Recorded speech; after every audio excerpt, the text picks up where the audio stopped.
From the edge of the Pokrovsk front line, a new pattern is taking shape, one invisible to the untrained eye, but keenly read by a unit that almost never appears on camera: Ukrainian snipers. They are no longer hunters shooting from a distance, but cold eyes scanning every glimmer of Russian movement. Reports from this sector reveal something interesting. Whenever Russian motorcycle units speed through the narrow streets toward the assault line, they are rarely downed by long-range fire. Instead, one motorcycle after another is halted by small, precise bursts. FPV drone strikes coming from unexpected directions. And behind many of these attacks is someone who doesn't shoot at all. Modern Ukrainian snipers now act as guides. They map the movements of Russian motorcycle troops, provide coordinates, mark routes, and lock onto patrol patterns. Their target isn't the trigger, it's information. Once the data is sent, it's only seconds before the actual executor appears. A low-flying kamikaze drone, striking a Russian motorcycle before its soldiers can seek cover. The question arises: who is actually the deadliest on the front line, the invisible sniper, or the tiny machine in the sky that moves according to the coordinates of the human eye?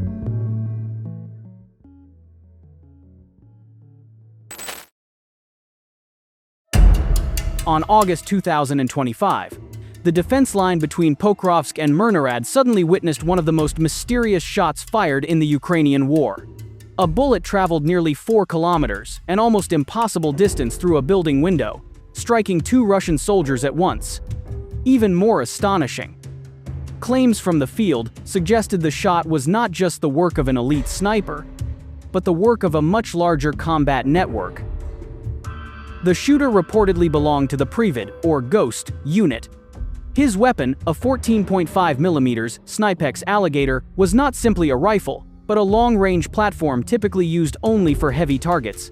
However, what was most surprising was not the bullet, but how it was aimed. According to circulating reports, the shooter's eye was not just a telescope on the end of the rifle, but also a drone in the sky, and an AI device that calculated distance, wind, and even the target's movement patterns in a matter of seconds. It was as if an extra brain in the air was mapping out the shot even before Ghost's finger pulled the trigger. All that remains afterward is one question: is this still called a sniper shot? Or is this the beginning of a new era, where a single bullet is the result of an entire combat ecosystem working in unison? In the sectors around Pokrovsk, where troop movements are often rapid and unpredictable, an interesting dynamic is emerging from field reports. Russia reportedly continues to send small infiltration teams and light motorcycle units to scout for gaps. But whenever such operations occur, Ukraine's response is almost never isolated. Every FPV drone flight, every infantry step approaching an enemy position, it all depends on one element working silently on the front lines: an experienced observer who can spot subtle changes before anyone else does. This is where the role of the modern sniper changes. Not simply as a precision shooter, but as a space guardian, who ensures the entire system behind them can operate without disruption. Behind the ruins of buildings and the remaining vegetation, snipers form a first line of defense, often invisible on maps or cameras. They don't suppress the enemy with heavy fire, don't move in large groups, they maintain a safe distance, keep time, and maintain operational space for drones and supporting troops. While drone operators focus on the screen, tracking rapid movements on the ground, snipers see further. They read bush lines, detect movement patterns from a distance, or spot flashes indicating activity in enemy positions. A single brief radio report from them can change the pace of an operation, delaying an attack, rerouting, or speeding up maneuvers. In many operations, drones are the primary execution tool for moving targets or hard-to-reach positions. But while the drones are working, snipers ensure the flanks are not exploited by the enemy. They monitor potential intruders, spot small maneuvers that could distract the drone operators, and signal any counter-threats. In several sectors around Pokrovsk, this pattern is repeated. Snipers lock down the sector. Drones move. Infantry advance. three distinct elements but moving as one. There's a part that often goes unnoticed by the public.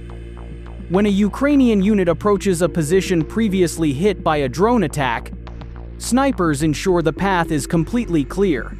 They monitor vulnerable points, buy time for the infantry to move, and ensure no new threats emerge suddenly. Simply put, the drone clears the way, but the sniper keeps everyone moving behind it protected. Therefore, every sound of precision fire heard on the Pokrovsk lines is not just a sign of battle. Often, it signals that a larger operation is underway. And when a single shot is fired from hundreds of meters away, sometimes it's not the end of the story but the beginning of a series of moves calculated long in advance. On the ground, Ukrainian observers often say that the most dangerous movements come from the quietest sounds. And, in recent months, that sound hasn't been the chains of tanks or the rumble of BMPs, it's the faint hum of Russian trail bikes moving like shadows among the trenches of Pokrovsk. Why would a unit that typically relies on armored vehicles choose a light, exposed, and nearly unprotected mode of transport? The answer comes directly from their movement patterns on the front lines. Motorcycles give them speed, not safety, said a battlefield analyst who monitors changing Russian tactics.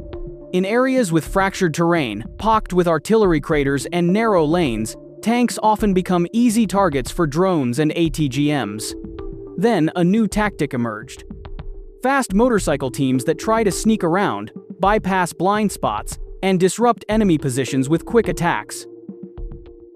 But behind that speed comes great risk. One wrong turn, 1 second too late in spotting a drone overhead, or one precision shot from long range, and their journey is over in an instant. Motorcycles may be fast, but they offer no protection, not against shrapnel, not against snipers, and certainly not against FPVs that can turn in pursuit. Even so, the advantages for Russian forces remain clear. High mobility, the ability to maneuver in tight spaces, and a far lower cost than deploying armored vehicles that could be lost in a single attack. The result is a fast-paced battle of courage and vigilance, Russian motorcycles zigzagging along the front lines, and spies far in the distance following their every move. It's a silent, tense game that could turn explosive in a matter of seconds.